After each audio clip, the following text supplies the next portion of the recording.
Hello everyone, this is Varun. और आज फिर से हम देखेंगे निफ्टी के एनालिसिस। आज मार्केट ने कैसा बिहेव किया और कल हम कैसे ट्रेड प्लान कर सकते हैं। देखिए, मार्केट ना जो कि हमारी एक्सपेक्टेशन थी कि यहाँ से मार्केट ने एक अच्छा बुलिश मूव दिया और सारा ग्लोबल ग्लोबल सेंटिमेंट पॉजिटिव होने के बाद कहीं ना कहीं मार्केट ने सप्लाई जोन से एक सपोर्ट लेके यहाँ तक का मूव किया। अब देखिए, एक्सपेक्टेशन तो ये थी कि मार्केट ने देखिए इस रेंज को ब्रेक करने के लिए मल्टीपल टाइम अटेम्प्ट किया है, राइट। और ग्लोबल सेंटिमेंट के कारण कल भी ब्रेकआउट हुआ था, बट कहीं ना कहीं वो सेल ऑफ हो गया। और आज जो ये मूव आया था उसको कहीं ना कहीं ये पूरा जो भी सेलर वाला एरिया था इसको कहीं ना कहीं ब्रेकआउट करना चाहिए था। इस मार्केट में एक मोमेंटम आने के लिए सबसे अच्छी प्रोबेबिलिटी होती, क्योंकि देखिए मार्केट गैप अप ओपन हुआ था, ग्लोबल सेंटिमेंट पॉजिटिव थे, बट ऐसा नहीं हुआ। तो कहीं ना कहीं मार्केट ये दर्शाता है कि मार्केट कहीं ना कहीं स्ट्रेंथ लूज कर रहा है। और ये थोड़ा सा टाइम है जो हमें कॉशियस होके ट्रेड करना चाहिए, और label, specific label to label और स्ट्रिक्ट एसएल के साथ ट्रेड करना चाहिए। क्योंकि मार्केट कभी भी अगर ये जो सिनेरियो बन रहा है मार्केट में, इसमें मार्केट कभी भी ट्रैप कर सकता है, डाउन का एक मूव ले सकता है, सो वो भी swift, and then it can move up. Okay. अगर आपको याद होगा, जून जो लास्ट ईयर इलेक्शन के टाइम पे भी मार्केट ने कुछ सिमिलर प्राइस एक्शन दिया, राइट। उस समय भी मार्केट बहुत टाइम तक एक ही रेंज में फंसा रहा था। उसके बाद जब वो उस रेंज से ब्रेकआउट देता है, तो देखिए एक ब्रेकआउट आता है, मार्केट फिर वहां पे फंस जाता है, और उसके बाद स्विफ्ट डाउन मूव आता है, फिर अप मूव आता है। ओके। तो मार्केट में, क्योंकि देखिए हर कोई अब एक्सपेक्ट कर रहा है कि मार्केट कहीं ना कहीं, सिंस ग्लोबल सेंटिमेंट इतने पॉजिटिव हैं, मार्केट कहीं ना कहीं पॉजिटिव हो सकता है और एक अच्छा ब्रेकआउट देके पूरा बुलिश भी हो सकता है। बट ये देखिए, आपको भी पता है कि मार्केट आपके और मेरी सोच से तो चलता है। मार्केट का एक अपना खुद का एक माइंडसेट है, और वो उसी हिसाब से चलता है। तो अगर सारे रिटेलर्स बुलिश होंगे तो मार्केट बेयरिश मूव देगा। अगर मैक्सिमम लोग बेयरिश होंगे तो मार्केट बुलिश मूव देगा। This is how market it's, right. जब मार्केट में पैनिक होता है तभी कहीं ना कहीं एक दिन ऐसा आता है कि एक बिल्कुल स्विफ्ट अप मूव आता है, and market just simply keeps moving up, moving up, moving up, और हम सोचते रह जाते हैं कि हम इस बुलिश जर्नी में बैठे हैं या नहीं। ओके। सो अभी जो करंट सिनेरियो है वो भी सिमिलर है। देखिए, हमें थोड़ा सा कॉशियस होकर ट्रेड करना चाहिए, क्योंकि कहीं ना कहीं मुझे ऐसा लग रहा है कि एग्जॉशन वाला एक पीरियड आ रहा है। हो सकता है मार्केट यहाँ से ब्रेकआउट कर जाए, ऐसा पॉसिबल। मैं ये नहीं बोलता कि 100% इसकी कोई पॉसिबिलिटी नहीं है। यहाँ से पॉसिबिलिटी है कि मार्केट ब्रेकआउट कर जाए, ओके। बट वो जब ब्रेकआउट करेगा तो हम उस ब्रेकआउट में बैठेंगे, but for now it is time to be little cautious, okay. देखिए, अगर 30 मिनट्स का हम चार्ट देखते हैं तो कहीं ना कहीं जो मैं चीज बोल रहा था वो इसमें भी, चार्ट में भी विजिबल है। देखिए, ये जो सेलिंग सेलिंग कैंडल आई थी, मार्केट उसी के 50% और 61% के जोन में रिजेक्शन ले रहा है, जो कि कहीं ना कहीं इस सेलर की स्ट्रेंथ दर्शाता है, ओके।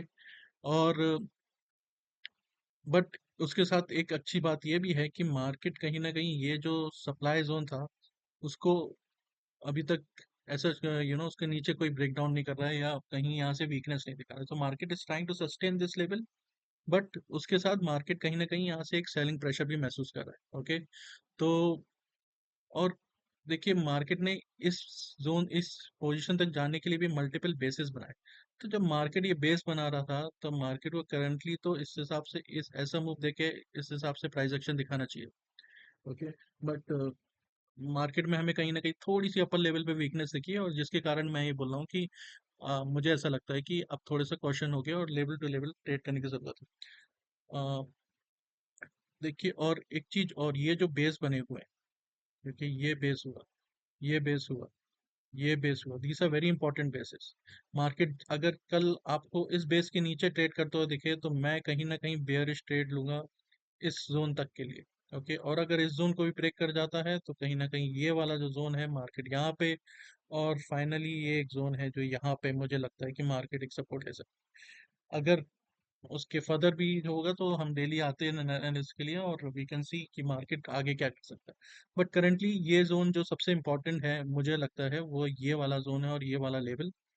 ये जोन और ये जोन अगर टूटेगा तो कहीं ना कहीं प्राइस इस लेवल को किसी तरह सस्टेन करना चाहिए। अगर इस लेवल को सस्टेन नहीं कर पाया तो फिर प्राइस इस लेवल तक आ सकता है। ये जो गैप बना है कहीं ना कहीं भर सकता है, उसके बाद भी हो सकता है थोड़ा सा और सेलिंग प्रेशर आए मार्केट में, क्योंकि मार्केट 25,000 के सेलर को एक बार डराना चाहेगा। वो भी क्योंकि कल एक्सपायरी है, तो मार्केट ऑब्वियसली वॉलेटाइल रहेगा।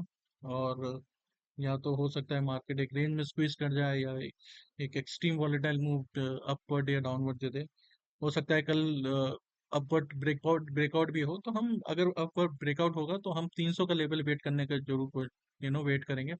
अगर मार्केट 300 का ये जो लेवल है अब ऊपर से ब्रेक करता है तो कहीं ना कहीं हम यहाँ इस बुलिश मूव में ब्रेकआउट पे ट्रेड ले सकते हैं। राइट। तो अब देखते हैं इसी चार्ट को 5 मिनट्स पर। देखिए,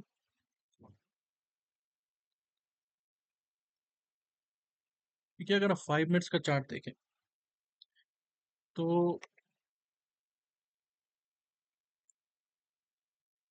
अभी जो मैं बोल रहा था आपसे ये एक बहुत इंपॉर्टेंट इंटरनल लेवल है। सॉरी। ठीक है।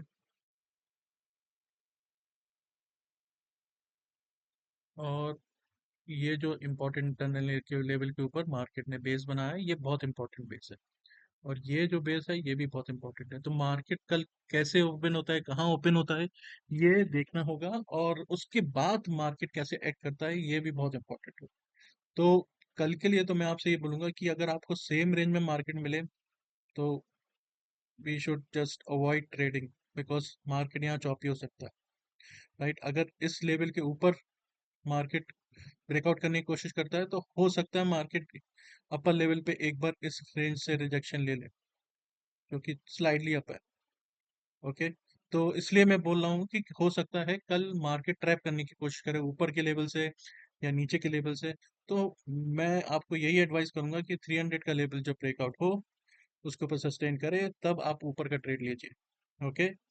और नीचे के लिए अगर आपके ये देखिए ये वाला जो जोन टूटता है, प्राइस अगर नीचे आता है और इस जोन को टेस्ट करके इस तरह का मूव देता है तो आप यहाँ से एक बेयरिश ट्रेड भी ले सकते हैं, जो कि आपका टारगेट ये वाला होगा। ओके। मार्केट इस जोन में आ सकता है। ओके। और फिर उसके बाद हम ट्रेल कर सकते हैं क्योंकि इसका मल्टीपल टारगेट है नीचे के। राइट। तो और देखिए मैं आपसे पहले भी कई बार हमने मेंशन किया है कि ट्रेडिंग गपशप के अगर आप लेवल देखेंगे तो देखिए डेविड नॉटकर का जो रेजिस्टेंस आज मेंशन था, प्राइस उसके आसपास ही आके कितनी देर तक रेजिस्टेंस लेता है। और बट हम इस जगह पे इसलिए ट्रेड नहीं ले सकते क्योंकि अगर आप कल का वीडियो देखेंगे तो कल के वीडियो में मैंने मेंशन किया था कि ये वाला जो जोन है, ये वाला जो जोन है, हमें कहीं ना कहीं इसमें ट्रेड अवॉइड करनी चाहिए। और आपने देखा मैं क्यों ये चीज बोला था। मैंने ये भी बोला था कि अगर आपको चाहिए तो आप यहाँ से लेके यहाँ तक की स्कैल्पिंग ले सकते, बट डोंट हम यहाँ से पोजिशनल कोई ट्रेड लेके नहीं जा सकते, हम सिर्फ यहाँ से स्कैल्प ले सकते हो। और उसका कारण यही था कि मैं एक्सपेक्ट कर रहा था कि मार्केट अगर इस रेंज में आएगा तो कहीं ना कहीं चॉपी हो जाएगा। ओके। और आपने देखा कि मार्केट ने वही किया। और उसके बाद भी जो ब्रेकआउट आया, ओके, अगर हम ये ब्रेकआउट ट्रेड भी करते तो हमें कोई अच्छा बेसिकली ये हमारा एसएल ही हिट करता और हमें कोई अच्छा ट्रेड नहीं मिलता, क्योंकि अगर हम इस ब्रेकआउट पे ट्रेड करते तो हमारा टारगेट 300 होता, जो कि मार्केट में आज आया ही नहीं। मार्केट ने ये वाले जो फर्स्ट पुल बैक, जो सेलर का फर्स्ट पुल बैक था, यहाँ से कहीं से रिजेक्शन लिया और उसी के नीचे ट्रेड करता। तो मार्केट ने पहले ये बेस बनाया और एक्सपेक्टेशन मेरी भी ये थी कि मार्केट को इस तरह से निकलेगा, बट कहीं ना कहीं मार्केट इसी रेंज में फंस गया। तो बेस के ऊपर मार्केट फिर से बेस बना रहा है। तो वो भी एक कहीं ना कहीं एक आपको दिखाता है कि मार्केट एक स्ट्रेंथ लूज कर रहा है उसके बाद, इसलिए वो मल्टीपल बेसिस बना रहा है। ओके। तो कल के लिए हमारा ट्रेड प्लान बहुत सिंपल है। 300 के ऊपर अगर हमें बेसिकली यहाँ पे अगर कल हमें ब्रेकआउट मिलता है तो हम इस तरीके का ट्रेड लेंगे रीटेस्ट पे। we'll try to take the trade on the retest only। और नीचे में अगर हमें यहाँ पे ब्रेकडाउन मिलता है तो अगर हमें इस तरीके का प्राइस एक्शन मिलता है तो हम यहाँ पे ट्रेड ले सकते हैं। हो सकता है कि देखिए यहाँ पे भी ट्रैप का एक पॉसिबिलिटी हो सकती है, क्योंकि ये भी एक इम्पोर्टेंट जोन, ओके, ये वही नो ट्रेडिंग जोन है जिसके लिए मैं कल बात कर रहा था। और अभी भी मैं यही बोलूंगा, it should be a no trading zone for us. तो हो सकता है ये, अगर ये बेस के नीचे ब्रेकडाउन हो तो यहाँ से प्राइस वापस ट्रैप कर ले, ओके। तो मैं आपसे रीटेस्ट पे ही ट्रेड करने को बोलूंगा, ताकि आपका एसएल बहुत छोटा हो, और फिर आप उसके नीचे का ये जो पूरा बेयर स्टेट है, आप मूव है, वो आप कैप्चर कर सकते हैं, राइट। और टारगेट जो नीचे के हैं वही मेंशन है। और देखिए, डेटा का मैं एक छोटा सा एग्जांपल जो हमें कई बार मेंशन कर, फुट हमने कई बार डिस्कस भी किया इसमें, फुटप्रिंट, ओके। अगर हम फुटप्रिंट देखें, ओके, तो फुटप्रिंट में कहीं ना कहीं हमें सुबह, यू नो, 10:45 पे जब वो मार्केट ने पहली बार 200 पे रिजेक्शन लिया था, तभी हमें कहीं ना कहीं फुटप्रिंट में डेटा दिखा रहा था कि 200 का जो सेलर है वो 300 पे मूव कर रहा है, तो कहीं ना कहीं रेंज एक्सपेंशन के चांसेस है, ओके। तो अगर हमने इसी के हिसाब से अगर हमने रेंज प्ले आउट करी होती है 200 से लेके 300, या 150 से लेके 300 में, हमने रेंज सेल की होती है, तो आज हमारे जो end of the day we would, हमने अच्छा खासा एक प्रॉफिट अर्न किया होता इस मार्केट से, राइट। तो फुटप्रिंट भी दैट ओआई और वॉल्यूम का ही टोटल कॉम्बिनेशन है जिसकी हम बात कर रहे हैं। ये एक तरीके से उसी का आउटपुट देता है कि मार्केट में क्या पॉसिबिलिटी बनती है, ओके। तो हम फुटप्रिंट से भी कहीं ना कहीं हमें एक आइडिया लग जाता है कि मार्केट का क्या स्ट्रक्चर हो सकता है, मार्केट कहाँ रेजिस्टेंस ले सकता है, कहाँ सपोर्ट ले सकता है, कहाँ तक मूव कर सकता है, राइट। और बट मैं आपसे बस यही बोलूंगा, एक्सपायरी के दिन फुटप्रिंट पे ज़्यादा डिपेंडेंसी ना रखें, क्योंकि एक्सपायरी के दिन बहुत ज़्यादा call and put square of होते हैं, नई नई पोजीशंस क्रिएट होती हैं, और बहुत पोजीशन स्क्वायर ऑफ होती हैं, जिसके कारण डेटा पे उस एक्सपायरी के दिन रिलाई करना थोड़ा सा डिफिकल्ट होता है, ओके। और डेटा बहुत स्विफ्टली चेंज होता है, और इतना स्विफ्टली चेंज होता है कि कहीं ना कहीं फुटप्रिंट में आपको उसका पूरा, आप उस चीज को पूरी तरीके से समझ नहीं पाओगे, क्योंकि उसके लिए आपको कम से कम ये 1 डेढ़ महीने तक ऑब्जर्व करना पड़ेगा ये फुटप्रिंट का जो टेम्पलेट है, कि ये कैसे काम करता है, और फिर आपको शायद आइडिया लगे कि मार्केट को आप उस फुटप्रिंट के बेसिस पे कैसे एक्सपायरी के दिन भी यूज कर सकते हैं थोड़ा बहुत, ओके। तो इसी के साथ आज का सेशन रैप करते हैं, and please trade trade safely, और लेवल टू लेवल ट्रेड करें, and see you again tomorrow, okay, have a good evening.